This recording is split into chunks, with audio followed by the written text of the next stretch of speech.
প্রত্যেকবারের মতো এবারেও প্রমীলাদির বাড়ির গণেশ বন্দনায় আমরা চলে এসেছি, তবে প্রত্যেকবারের তুলনায় এবারে আড়ম্বর অনেকটাই কম। প্রমীলাদি আজকে আমাদের সঙ্গে রয়েছে এবং তার সুকন্যা রাশ্মিকা রয়েছে প্রথমবারের জন্য আমাদের সঙ্গে। দুজনে কেমন আছো আগে জানবো। প্রথমবার মেয়ের সঙ্গে আমাদের সাথে।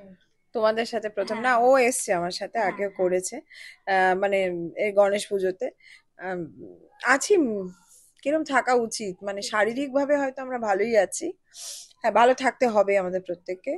আর কিন্তু এই যা চলছে সেটা নিয়ে খুব একটা সুস্থ বোধ করছি না আর কি, মানসিক ভাবে সুস্থ বোধ করছি না। প্রথমেই সেটা বললাম যে প্রত্যেকবারের তুলনায় এবারে মানে জাস্ট ঘরের পুজো না করলেই হ্যাঁ, নয়। দেখো, ঘরের পুজো বললেই লোকে বলবে বাবা এত বড় ঠাকুর, তাও বলছে ঘরের পুজো, এরকম তো বলবে, কিন্তু ঠাকুরটা আমি বুক করেছি অনেকদিন আগে।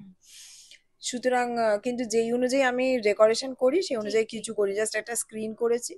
আর ঠাকুরের রিকোয়ারমেন্টস তো বিশেষ কিছু না। ঠাকুরের রিকোয়ারমেন্টস আমরা দিয়েছি, মানে যারা লোকজন এসছেন তারা যারা মিষ্টি দিয়েছে, নিবেদন করেছে ঠাকুরের, তো লাড্ডু দিলেই খুশি সে।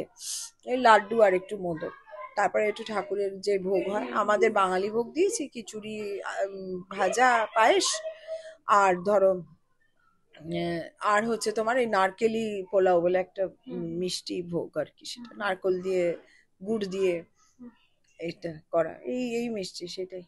রাশ্মিকা তো আজকে মায়ের সাথে ম্যাচ করে শাড়ি পরেছো। শাড়িটা কে সিলেক্ট করে দিল, তুমি করেছো না মা বলেছে এটাই পরতে? অ্যাকচুয়ালি আমরা যখন দোকানে গেছিলাম, মা, আমি আর বাবা দেখছিলাম, বাবাই সিলেক্ট করেছে, বললো যে এটা খুব ভাল লাগবে আমার ওপর। তারপর তারপরে মা, বাবা এখন কি বলেছে বল? আর এখন বাবা বলছে এটা পরে তোকে একটু বুড়ি বুড়ি লাগছে। ঠাকুমার এটাই মতো বলেছে। লাগছে। হ্যাঁ, ঠাকুমার মতন। তাই জন্য কি তুমি দুঃখ পেয়েছো একটু?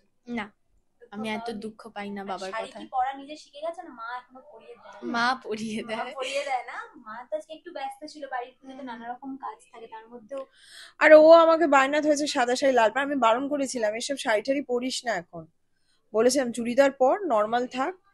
তো ও বললো যে না আমি শাড়ি পরবো এবার। তারপরে বুঝলাম আমি আসল ব্যাপারটা, ওর কয়েকটা বান্ধবী এসেছে, সবাই শাড়ি পরে এসেছে, কারণ এরা শাড়ি পরছে, মানে সেটাই। এই পুজোয় শাড়ি পরার এটা তো একটা ট্রেডিশনের মতো, এবং কোথাও না কোথাও ট্রেডিশনটা চলে যাচ্ছে, তাই মাদেরকেই হয়তো ধরে রাখতে হবে এই হুম ট্রেডিশন, হুম। তাই না? হ্যাঁ, কিন্তু এখন তো এখনো সেই বয়স, সামলানোর বয়সে শাড়ি পরে পার্কে দৌড়চ্ছিল। তো সেটাই, ও পড়াতে গেলে আমাদেরকেও আলাদা করে খাটনি খাটতে হয়। যে জামা, আমি ঠাকুরের শাড়ি কিনতে গিয়েছিলাম, ও বলে আমিও সাদা শাড়ি লাল পাড় কিনবো। আমি বললাম, ঠিক আছে। আমি শাড়ি কিনিনি, আমার এটা অনেক দিন আগে আমার একটা বন্ধু দিয়েছিল, আমি ওটা রেখে দিয়েছি। বললাম না আমি ঠিক কেনার মুডে নেই, যে নতুন। আর তোমরা একটা জিনিস খেয়াল করবে, আমি তোমাকে বলছি, আমার আমার গণেশ পুজো আমি প্রত্যেকবার একটা গণেশ দেওয়া ব্লাউজ পরি। এবার কিচ্ছু করিনি এ সমস্ত, মাথায় আসেনি। বললাম না সবকিছু গতকাল থেকে শুরু হয়েছে। মা কি এমনি বকাবকি করে? আমি তো শুটিং এর কাজে ব্যস্ত থাকি, যতক্ষণ ঘরে থাকে বকে, কতটা বকে? বেশি বকে না। আমি যখন আমি যখন কিছু মানে দুষ্টুমি করি তখন মা বকে, কারণ বকতেই হয় মাকে। খুব লক্ষ্মী মেয়ে তো দেখে মনে হচ্ছে, কত কথা শোনে, কত কিছু সফট বোঝে স্পোকেন। অথচ বদমাশি করে, বদমাশি করে কি করে? ফাঁকিবাজ, ওইটাই। মা এমনি কোন হাতে সাবজেক্টটা পায়ে পড়ায়? দুষ্টে। মা প্রায় সবই সাবজেক্ট পড়ায় ও। মানে স্ট্রিক্ট আছে, রাত জেগে জেগে পড়ায়, বোঝা যাচ্ছে। মানে ম্যাথসটা মনে হয় একটু বেশি করে পড়ায়। ম্যাথস না, এখন ম্যাথসের প্র্যাকটিস করাতে বলি, রোজ করতে। ম্যাথসটা রোজ না হলে হয় না। ভেরি রিসেন্টলি ম্যাথসের জন্য একজন টিচার করান। তবে আমি ওকে দেখি, আমি ওনাকে বলি, ও অনেক সময় বলে না সিলেবাসে কি আছে। কোয়েশ্চেন পেপার মানে আনসার শিট স্কুল থেকে দিলে, তো স্কুলে কিন্তু দেখবে ম্যামরা দিলে আমাদের বলে না, লুকিয়ে রাখে। ভালো মার্কস পেলেও লুকিয়ে রাখে। অদ্ভুত ব্যাপার, মানে ওর একটা লুকিয়ে রাখার স্বভাব। মানে এই স্বভাবটা কার থেকে পেয়েছে? মানে তোমাদের না মধ্যে কেউ এরকম? না, আমরা এরকম কেউ নয়।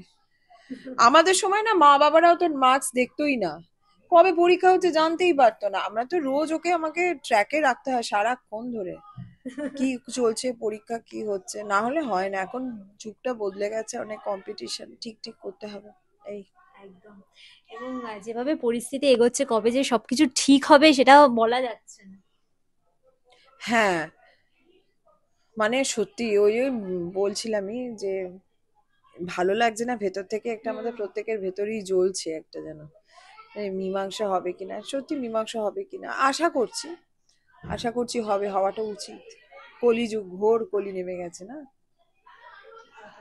যেহেতু ঘরের পুজো একটা ব্যস্ততা তো থাকেই, যতই আড়ম্বর না থাকুক, তো তাই জন্য আর বেশি কথা বাড়াবো না। দর্শকদের কি বলবে শেষে?